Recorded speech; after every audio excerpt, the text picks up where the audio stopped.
So I got stuck at the top of Pequot Summit. It's like a 7,000 foot tall mountain. I had a great conversation with my sister about some ideas. We did some troubleshooting about ways I could get down off this mountain. I will share when I get permission from her to share. But basically, what happened was, I'm coming up this mountain, and prior to this adventure up Pequot Summit, I had been regularly checking my coolant and adding coolant because I don't know if this whole head gasket issue, I'm going through coolant and burning oil and adding oil.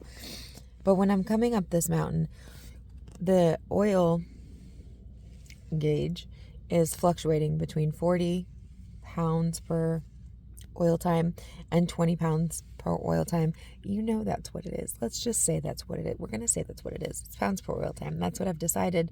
And if you watch my previous video, that's what I've decided. So it's pounds per oil time. So 40 is my normal number, but it drops to 20, and that's concerning. So we go to 20, and as I'm coming up this mountain, it hits 0. And 20 is already concerning, but 0 pounds per oil time, where's my oil? So I'm coming up this mountain, and I'm messaging some of my mechanic friends. They're like, dude, stop the van.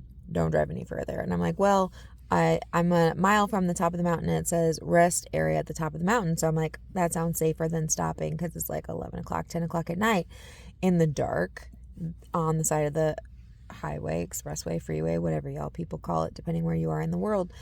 And so I get up to the top, I pull over the rest area, and I check. My oil's fine. I have oil in this vehicle. I have coolant in this vehicle. Everything looks golden. So the conversation is, can I roll my van to the bottom of the mountain? Gravity makes sense to me. Do I have to get a tow? What are my options? And I decide to park at the summit and wait it out. So the worst thing has happened, right? Like, my vehicle died at the top of the mountain. I think it's fine. Like, literally, I think it's fine. Did it die? No, it didn't die. I'm scared to drive it. In the morning, I wake up and I'm completely encased in this ice that was previously slush the night before, because it had been like melty, slushy nonsense. And now it's frozen around me and encompassed my tires. But being a Midwestern girl, I have kitty litter in my vehicle, so I kitty litter up under the tires, and I'm able to get myself out of this.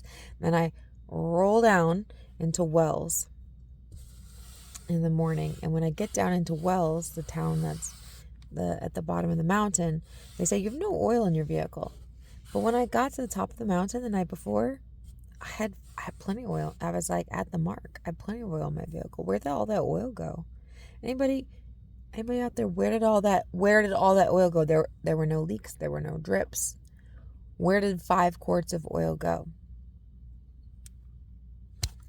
So they fill it up with oil, they do a bunch of tests, they do a bunch of checks, they add like a quart of Lucas, this mucusy shit that's supposed to help your oil burn off slower, because they have to do some burning oil. And I say, I just have to get to Sacramento. I can fix it once I get to Sacramento.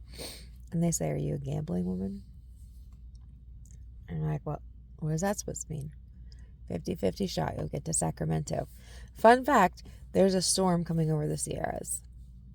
And if I don't get my ass in gear, I won't beat the storm. So I'm racing the storm, I'm racing my engine, and I've got to go. Stay tuned. Maybe I make it, maybe I don't. Maybe I'm dead right now, and you're seeing my ghost. There's really no way to know. Do you think TikTok's going to ban this because I said the word dead? TikTok's about to be dead. We're going to see what happens.